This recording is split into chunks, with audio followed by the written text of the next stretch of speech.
Welcome to the Deep Dive. Today we're digging into CNH Industrial, their Q3 2025 earnings call.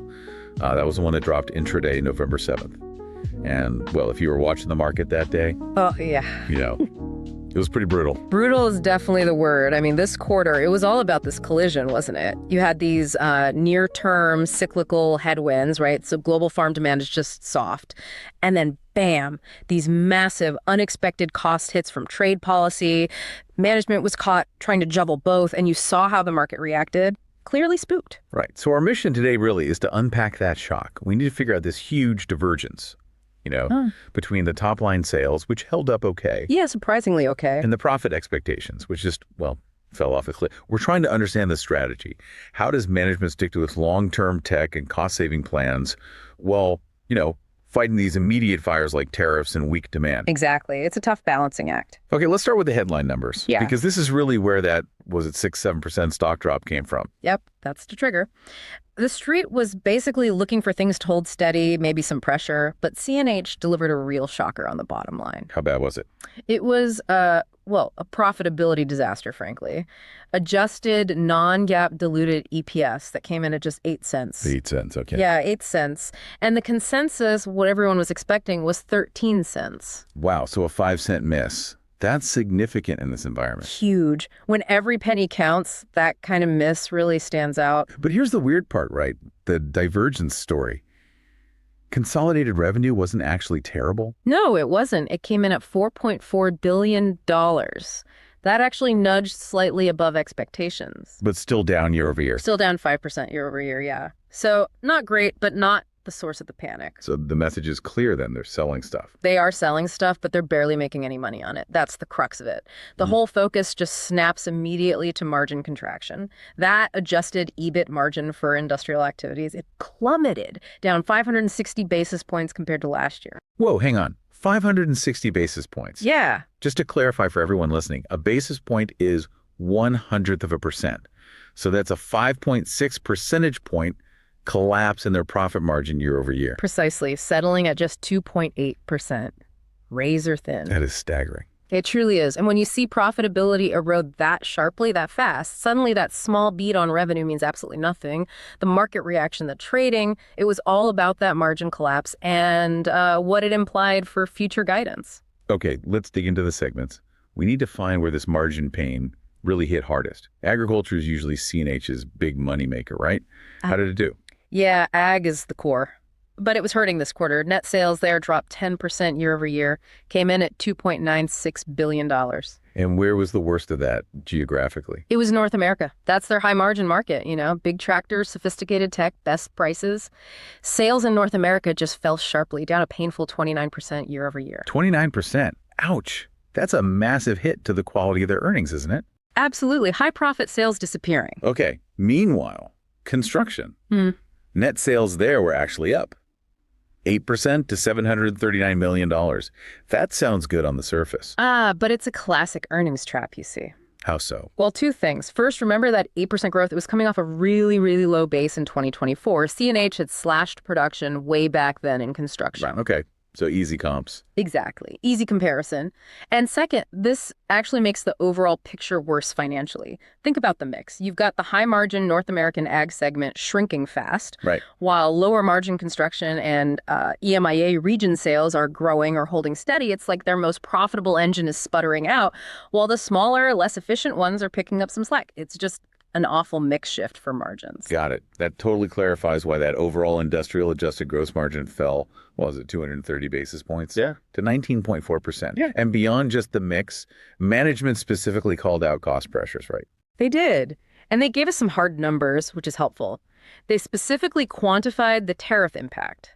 Said product costs included $45 million in unfavorable tariff costs just this quarter. $45 million. Just gone. Due to tariffs. Yeah, a direct hit to the cost of goods sold. But it wasn't purely defensive, was it? They also talk about some internal wins, some cost savings. Yes, and this is the important nuance, I think. Their internal programs, that path to 2030 strategy they talk about. It seems to be working. They managed to offset almost that entire $45 million tariff hit with $44 million in improvements. Things like manufacturing efficiency, better warranty handling, quality improvements. So basically, their internal execution was good enough to almost completely neutralize that specific policy headwind just in Q3. Pretty much, yeah. Which honestly is a positive sign for their long-term operational health. They're executing well internally. That's good context. The CEO also seemed to really emphasize disciplined production and getting inventory down. Yes, channel inventory reduction was a big theme. They reported dealer inventories fell sequentially by over $200 million. They seem on track to hit their target levels in the next, 3 to 4 months? That's just good operational hygiene, cleaning things up. Definitely. But okay, even while they're playing defense, cleaning up inventory, they're also making some big offensive moves, aren't they? Let's talk about that huge investment commitment. Yeah, the $5 billion announcement, that caught my eye too. Nearly $5 billion for U.S. manufacturing and R&D over the next 5 years. Yeah. That's a massive chunk of change to commit, especially when you're simultaneously talking about margins collapsing and cutting your near-term earnings forecast. Is this like betting the farm on future tech? It certainly feels like a big confidence bet on the future, doesn't it? They're essentially signaling to the market, look, we know the next year or so is going to be rough, but we fundamentally believe in our long-term precision ag tech stack. They also highlighted ongoing innovation, like unveiling those FLEETPRO aftermarket guidance kits at Agritechnica. Ah, the retrofit kits. Yeah. That makes sense. Yeah, if farmers aren't buying brand new combines, maybe they'll upgrade the tech on their existing ones. It expands the installed base for their Raven technology, gets more recurring revenue going. Smart move. And they're also trimming the fat operationally. What? Mentioned closing a plant. Right. Streamlining the footprint. They finalized the plan to close the Burlington, Iowa assembly plant. That's by Q2 2026. Production gets moved to other existing plants to boost utilization. It shows they're making those tough calls needed for future efficiency. Okay, so we get the Q3 damage, we see the strategic moves, but investors are always looking ahead.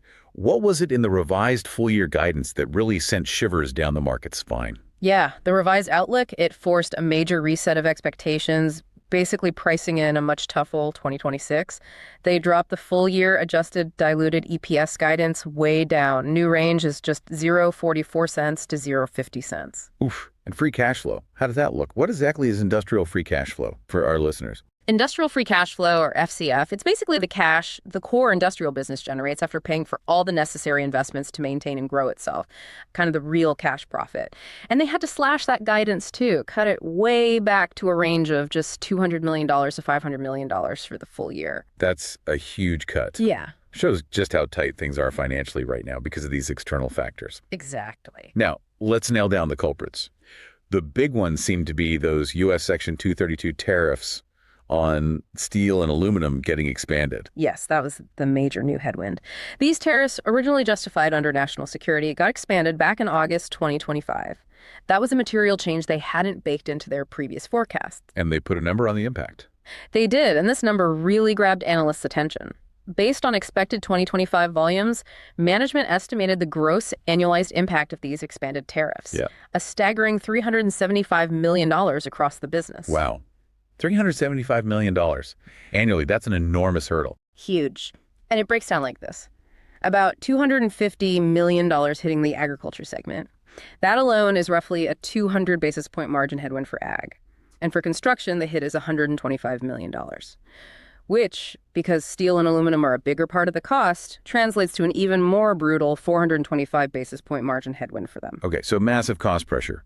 But management's defense is what? They can just offset it. Their line is that they intend to fully offset this $375 million impact over time through, the usual playbook, finding alternative suppliers, leveraging their global footprint more effectively, and pricing actions, pushing prices up. They insist their long-term 2030 margin targets are still achievable, not jeopardized by this. Wait a minute, though. A $375 million annual headwind, and the plan is we'll source better and raise prices eventually. Is that credible? Or is that just management trying to soothe nerves? Offsetting that much that quickly sounds incredibly difficult. Yeah, the market skepticism is definitely there. And it's justified because the underlying macro picture isn't exactly helping them out. We're still seeing pretty weak farm equipment demand globally, and it's made worse by ongoing problems in South America. Specifically Brazil, right? I think they mentioned credit issues there. Exactly. Brazil. The transcript pointed out CNH had to actually increase their credit reserves because of persistent delinquencies down there. That tells you their end customers, the farmers, are really feeling the squeeze, struggling to pay their bills. Yeah. That signals ongoing sales risk and probably continued pricing weakness in what's a really crucial market for them. Okay, so looking ahead to 2026, the macro backdrop doesn't sound like a big rebound is coming. Management said global industry retail demand is expected to be, what, flat to slightly down compared to 2025? Flat to slightly down, yeah. But here's where that critical nuance comes in, the thing you really need to grasp. Yeah. CNH is actually planning to increase its production volumes in 2026, up mid-single digits. But wait, if demand is flat to down, why produce more? It's not because the market's suddenly booming. It's more of a mechanical adjustment. The destocking effect. Exactly. It's math, like you said. They spent 2025 aggressively cutting production to let dealers sell down inventory the destocking. Once that's done, assuming retail demand holds roughly steady like they forecast, they'll need to produce closer to that actual retail sales level in 2026. So they stop the underproduction they were doing this year. That switch gives them a lift, what's called an absorption tailwind, even if retail demand itself doesn't grow. Gotcha. But it really hinges on that retail demand forecast holding up. Absolutely hinges on it. Okay, this complex picture sets us up perfectly for our not financial advice segment, where we take all these pieces, the huge tariff hit, the timing issues, the long-term investments, and try to spin, let's say, creative but plausible trade idea. And always, always remember, this is purely for discussion, an intellectual exercise, not advice. Do your own homework, talk to a professional financial advisor. Absolutely. So given this divergence, the timing mismatch, what's the play? Well, it feels like a classic volatility trade based on timing, right? We know these tariff costs are hitting now and ramping up. Management even admitted the price hikes they've put through so far don't fully cover the gross impact yet. So Q4 and early 2026 are likely where the margin pain from tariffs will be most visible. Okay. The market, I think, might be mispricing just how much that immediate tariff absorption is going to hurt in the next quarter or two. We estimate the Q4 tariff impact alone could be pretty chunky, maybe $60 million for ag, $20 million for construction, just rough numbers. Yeah. So the action, a targeted short-term short position on CNH shares. You're betting on potential margin disappointment when those higher costs really flow through in the upcoming results. Okay, so that covers the near-term storm, the policy turbulence. But CNH also has this internal strength, the $5 billion R&D plan, the long-term tech strategy. How do you play that side? How do you hedge? Right. You need to hedge that cyclical short with a longer-term structural bet.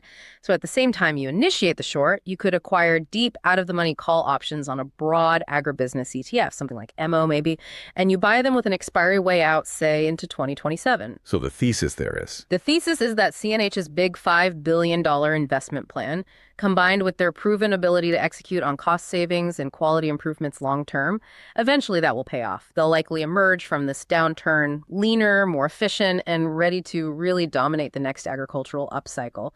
And if CNH does well in that scenario, the whole ag sector likely benefits too, lifting the ETF.